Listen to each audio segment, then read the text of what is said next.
ఇల్లు భలే ఉంది. నీకు నచ్చిందా అమ్ము? అప్పుడప్పుడు ఫ్రెండ్స్ తో కలిసి బొమ్మలు కట్టుకుంటాం కదా, సేమ్ అలాగే ముద్దు ముద్దుగా ఉంది. అమూల్యకే నచ్చాక ఇక ఈ ఇల్లు ఎవరికి నచ్చకుండా ఉంటుంది? అవునవును, 24 గదులున్నా ఇంద్రభవనం కదా. అందుకే ఈ అద్భుతమైన ఇంద్రభవనాన్ని చూసి ఆశ్చర్యంలో తెగ మునిగి తేలుతున్నాం. ఉన్నది ఒక్క గది, ఇలాంటి ఇంటికి తీసుకొచ్చి అదేదో మైసూర్ ప్యాలెస్ కి తీసుకొచ్చినంత బిల్డపిచ్చింది అభి. ఈ సమయంలో మనకు కావాల్సింది మైసూర్ ప్యాలెస్లు కాదమ్మా. తలదాచుకోవడానికి కాస్తంత నీడ, సేద తీరడానికి కాసింత నేల. నీడే లేకుండా నడి రోడ్లో ఉన్న మనకి నిలబడ్డానికి కాస్తంత చోటు దొరికింది. దానికి సంతోషపడకుండా నిష్ఠూరాలు పోతున్నారా? మరి లేకపోతే ఏంటి మావయ్య గారు? 6 అడుగులున్న ఆజానుబాహుణ్ణి అరంగులు ఉన్న చెప్పులు వేసుకోమన్నట్టు ఎంతోమంది ఈ ఇంట్లో ఎలా సరిపోతామని తీసుకొచ్చింది అభి. లలిత, ఇక నోరు మూస్తావా? కోటలో ఉన్నప్పుడే మామూలు మనిషిని కూడా మహారాణిలా అలంకరిస్తారు. కాటికి పోయేటప్పుడు మాత్రం కనకహారాలన్నీ తీసి కట్టుబట్టలతో పంపిస్తారు. ఏ పరిస్థితికి ఎలా ఉండాలో అలవాటు చేసుకోవడం నేర్చుకో. నేనే అడ్జస్ట్ అవుతున్నాను, నువ్వు అవలేవా?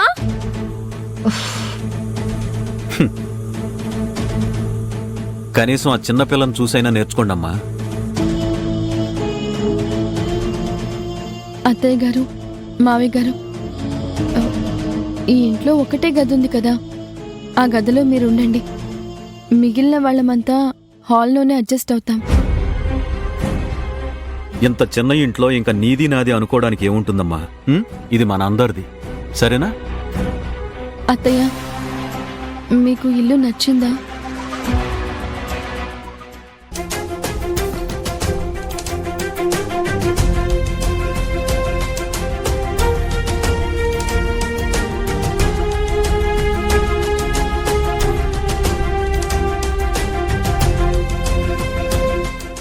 అన్నయ్య, బావగారు,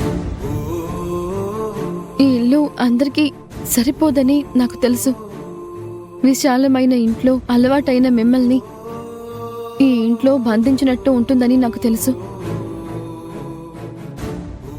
కానీ అత్యవసర పరిస్థితుల్లో అడ్జస్ట్ అవ్వక తప్పదని మీ అందరినీ ఇక్కడికి తీసుకొచ్చాను. పరిస్థితులన్నీ బాగుపడ్డాక మళ్ళీ మరొక ఇంట్లోకి వెళ్ళిపోదాం. అప్పటి వరకు సర్దుకోగలరని ఆశిస్తున్నాను. అమ్మా అభి, ఏంటిదంతా? మాకింతలా చెప్పాలా? మేమంతా మా బంధువులకి స్నేహితులకి ఫోన్లు చేసి అలసిపోయాం. ఏ ఒక్కరూ సాయం చేయడానికి ముందుకు రాలేదు. ఏ ఒక్కరూ ఆదుకుంటారని భరోసా ఇవ్వలేకపోయారు. అలాంటి సమయంలో మనకి ఈ ఇల్లు దొరకడమే చాలా ఎక్కువ. అడ్జస్ట్ అవ్వమని రిక్వెస్ట్ చేయడం కాదమ్మా, ఆర్డర్ వేయాలి.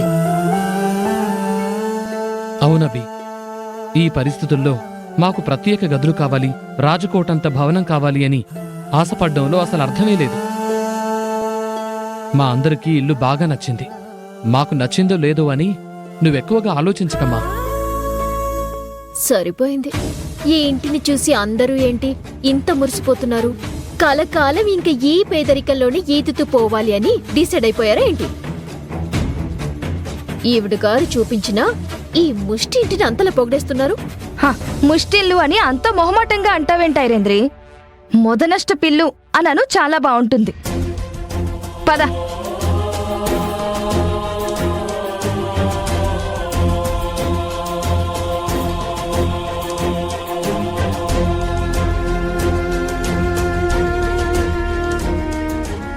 అమ్మా అభి, వాళ్ళ మాటలేమి నువ్వు పట్టించుకోకు. కాసే చెట్టుకే దెబ్బలంటారు. సహాయం చేసే వాళ్లలోనే వంకలు వెతుకుతారు. అలాంటి వాళ్ళ మాటల్ని మనం పట్టించుకోకూడదు, సరేనా?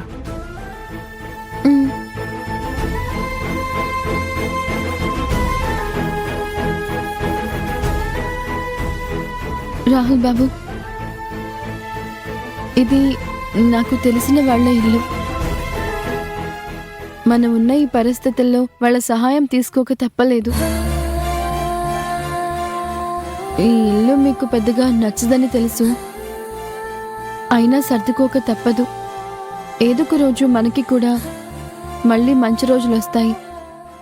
అప్పుడు ఖచ్చితంగా ఇల్లు మారిపోదాం.